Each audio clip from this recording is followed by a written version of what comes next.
Hey guys, today I'm gonna show you all how you can make your phone look smoother using animation scaling on OnePlus 13R. Firstly, hop into your settings, and the first thing that we'll need to do is to activate the developer options.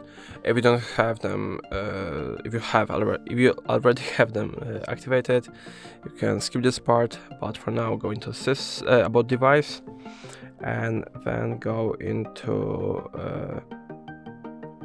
version and tap a few times on on version number. Tap a few times, and as you can see, I'm now a developer. So now we need to go back and go into system and update, scroll to the bottom and go into developer options. Now scroll down till you see something like animation or window right here. Okay, now we'll change everything to 0.5, and it's going to make all of the animations shorter, like quicker, maybe not shorter but quicker. And yeah, that's going to be all. If I helped you, please leave a like and subscribe, and if you have more questions, let us know in the comments.